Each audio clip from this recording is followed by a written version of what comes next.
Okay students, तो last lecture में हम लोगों ने 10 तक डिविजिबिलिटी पढ़ ली थी। ठीक है, आज हमारी डिविजिबिलिटी है 11 की। ठीक, तो आज हम लोग स्टार्ट करते हैं डिविजिबिलिटी ऑफ 11 से। ठीक है, चलिए डिविजिबिलिटी ऑफ 11। ठीक, चलिए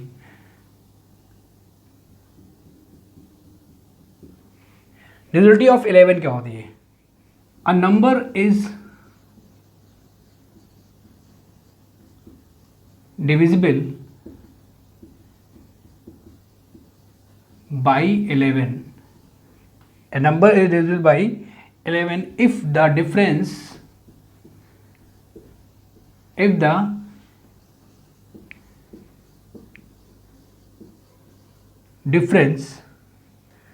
between the sum of its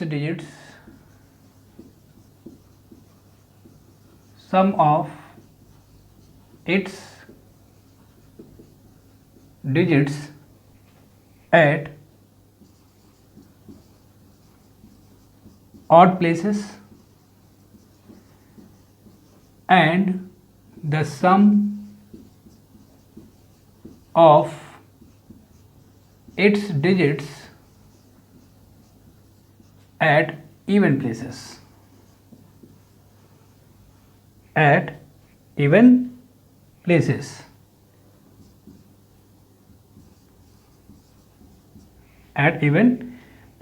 And number divisible by or at even places either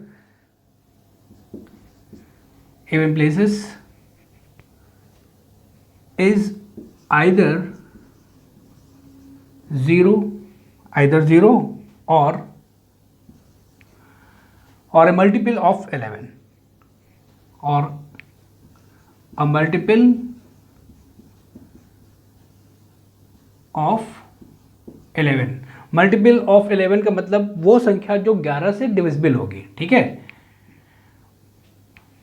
a number is divisible by 11 if the difference between the sum of its digits at odd places and the sum of its digits at even places is either 0 or a multiple of 11, या हम कह सकते हैं, इसको bracket में लिख सकते हैं, a number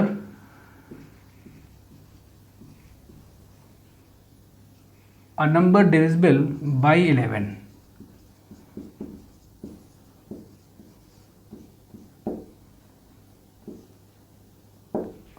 ठीक है, तो क्या मतलब हुआ?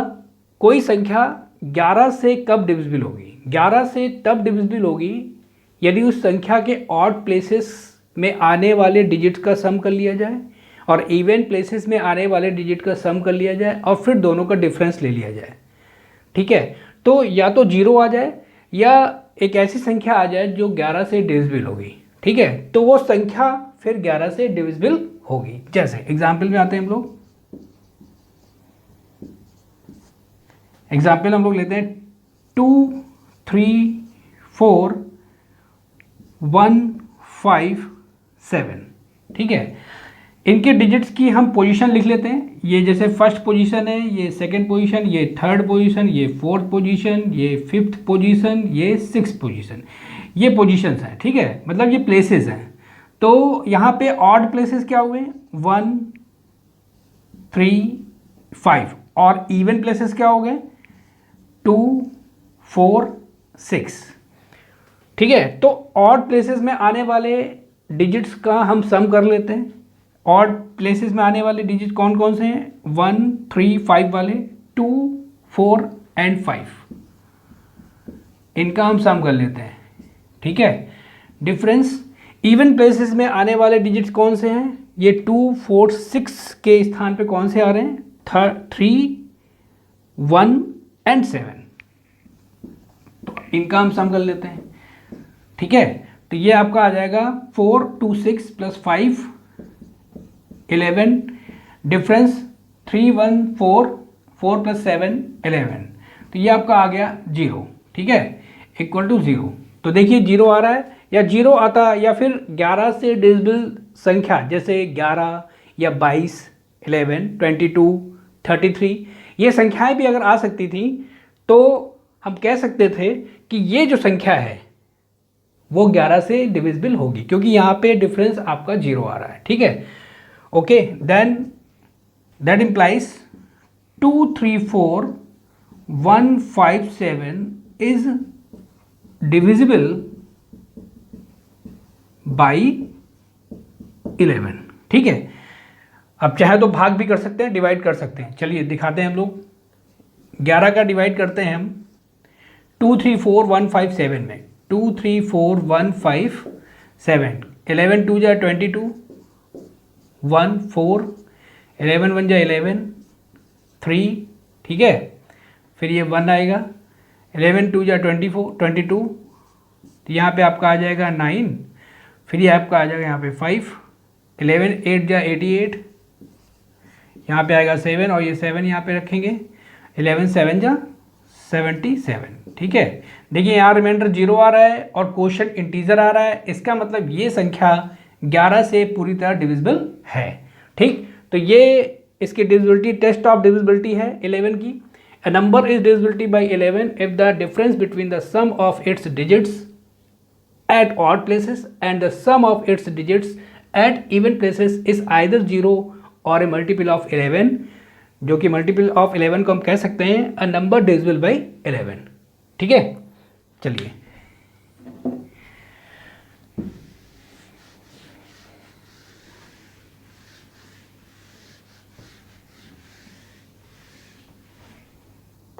अब लोग आते हैं divisibility of 12।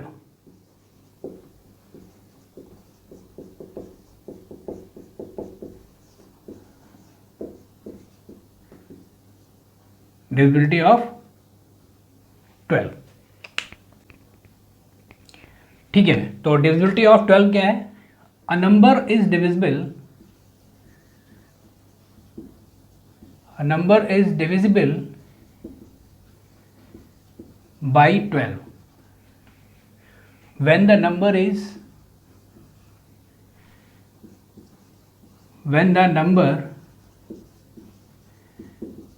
is divisible by 3 and 4 both। ठीक है, कोई नंबर 12 से कब डिविजिबल होगी? ठीक है, वो नंबर जो 12 से डिविजिबल होगी वो कब होगी? तो 12 की डिविजिबिलिटी के लिए हमें उस संख्या में 3 और 4 की डिविजिबिलिटी चेक करनी पड़ेगी। अगर संख्या 3 और 4 दोनों से डिविजिबल होगी तो वो संख्या 12 से डिविजिबल होगी। जो संख्या 3 एंड 4 दोनों से डिविजिबल होगी वो संख्या 12 से भी डिविजिबल होगी। ठीक है, हमने 3 और 4 क्यों लिया? चलिए देखते हैं। क्योंकि 12 इक्वल टू होता है 3 इंटू 4, बट देखिए 12 इक्वल टू 6 इंटू 2 भी होता है, पर 6 इंटू 2 हम लोगों ने नहीं लिया। ठीक है, ये नहीं ले सकते। क्यों नहीं ले सकते? जरा इस पे गौर करते हैं। 3 इंटू 4 हमने लिया क्योंकि सिंस 3 एंड 4 आर कोप्राइम। ठीक है, 3 एंड 4 आर कोप्राइम। ठीक है, कोप्राइम्स। अब कोप्राइम क्या होते हैं? कोप्राइम वो संख्याएं होती हैं जिनका HCF 1 होता है। ठीक है, 3 को लिख सकते हैं 1 इंटू 3, 4 को लिख सकते हैं 1 इंटू 2 इंटू 2। ठीक है, इन दोनों में कॉमन क्या है? तो इसका हाईएस्ट कॉमन फैक्टर क्या हो जाएगा? 1। देखिए 1 कॉमन है। ठीक है, तो जिन संख्याओं का HCF 1 होता है वो कोप्राइम कहलाती है। ठीक, और जरा अब 6 इंटू 2 को जरा चेक कर लेते हैं। 6 को लिख सकते हैं 1 इंटू 2 इंटू 3 एंड 2 को लिख सकते हैं 1 इंटू 2। इसका HCF क्या हो जाएगा? इसका HCF होगा 1 और 2 भी देखिए कॉमन है। जो कॉमन होता है वही आपका HCF बनेगा। 1 इंटू 2 यानी कि 2 आ गया। ठीक, तो जो कोप्राइम होते हैं यानी कि जिनका HCF 1 होता है उन्हीं को हम मल्टीप्लिकेशन के रूप में लिख करके संख्या की डिविजिबिलिटी को टेस्ट कर सकते हैं। ठीक, ओके, ठीक है, तो देखिए समझ में आ गया। तो 6 इंटू 2 इसलिए नहीं लिया क्योंकि 6 और 2 को प्राइम नहीं है, ठीक है। यहाँ पे चूंकि इनका एचसीएफ 2 आ गया, इसलिए 6 और 2 को प्राइम नहीं है, इसलिए ये नहीं लेंगे, वो संख्या लेंगे जो को प्राइम होती है, ठीक। ओके, तो इसका मतलब क्या हो गया, वो संख्या जो 3 और 4 दोनों से डिविजिबल होंगी वो 12 से डिविजिबल होंगी। चलिए इसका एग्जाम्पल देखते हैं। 5 7 1 2, ठीक। क्या ये 12 से डिविजिबल है? तो सबसे पहले हम चेक करेंगे 4 की डिविजिबिलिटी। 4 की डिविजिबिलिटी क्या होती है? Number formed by last 2 digits of the number formed by last 2 digits of the number is divisible by 4, ठीक।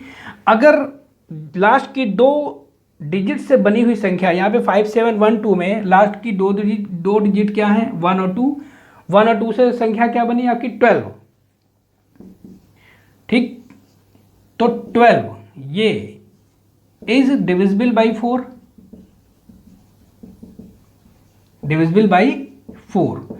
जब ये लास्ट के 2 डिजिट से बनी हुई संख्या 4 से डिविजिबल है, इसलिए that implies 5 7 1 2 is divisible by 4,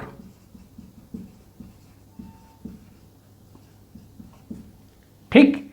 चलिए 3 की डिविजिबिलिटी क्या होती है? 3 की डिविजिबिलिटी होती है the sum of the digits. 5 7 1 2 में डिजिट्स का सम करते हैं, 5 + 7 + 1 + 2, 5 7 12, 12 + 1 13 + 2 15, और ये 15 is divisible by 3, is divisible by 3। तो जो संख्या 3 से डिविजिबल होना है, जिसका हमें टेस्ट ऑफ डिविजिबिलिटी चेक करनी है 3 की, तो हमें ये देखना पड़ेगा कि उस संख्या के सभी अंकों का योग, the sum of the all digits of the number is divisible by 3, 3 से डिविजिबल होना चाहिए। अगर वो 3 से डिविजिबल हो जाती है, योग सम अगर 3 से डिविजिबल हो जाता है, तो फिर वो संख्या भी 3 से डिविजिबल होगा। यहाँ पे 15 इसका योग निकला अंकों का, और 15 3 से डिविजिबल होता है, ठीक है। That implies 5 7 1 2 is divisible by 3, ठीक है। अब देखिए, जो संख्या 4 से भी डिविजिबल है और जो संख्या 3 से भी डिविजिबल है, दैट इम्प्लाइज, इसका मतलब क्या हो गया कि 5 7 1 2, ठीक। इसका मतलब ये हो गया, that implies 5 7 1 2 is divisible by 12, divisible by 12। Okay, ठीक है। चलिए नेक्स्ट आते हैं।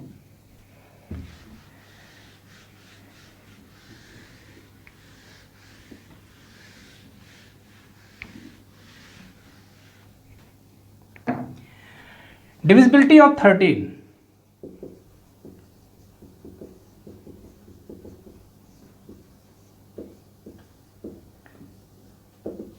डिविजिबिलिटी ऑफ 13 क्या है? The last digit of the number, unit digit of the number, ठीक है। लास्ट डिजिट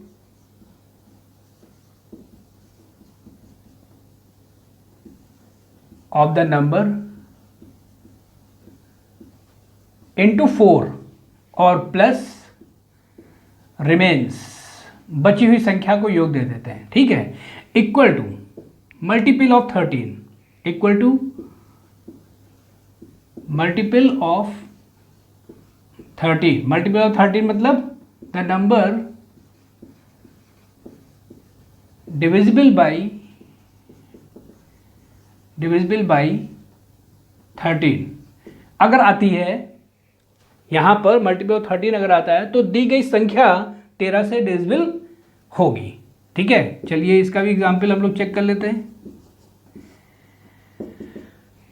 जैसे 117, ठीक है, क्या ये 13 से डिविजिबल होगी? ठीक है, चलिए देखते हैं। तो क्या कहा मैंने? Last digit of the number, यहां पे लास्ट डिजिट क्या है आपकी? 7। तो इसको कुछ इस प्रकार से लिखते हैं, 7 आपका ये आ गया, इसमें हम गुणा करते हैं 4 का, मल्टीप्लाई करते हैं 4 का, ठीक है। तो 7 4 जा कितना आ जाएगा 28, उसको इस प्रकार से लिखेंगे। और बची हुई संख्या क्या हो गई आपकी, ये 11, इसको जोड़ देते हैं, मतलब लास्ट डिजिट हम 4 का मल्टीप्लाई करेंगे, जो आएगा वो रिमेंस मतलब बची हुई संख्या में इसको ऐड कर देंगे, क्योंकि प्लस लगा हुआ है।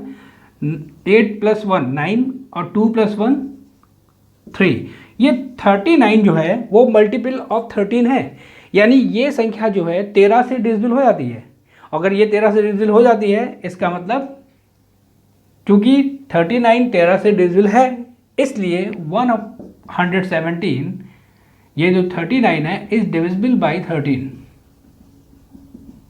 Is divisible by 13, that implies 117 is divisible by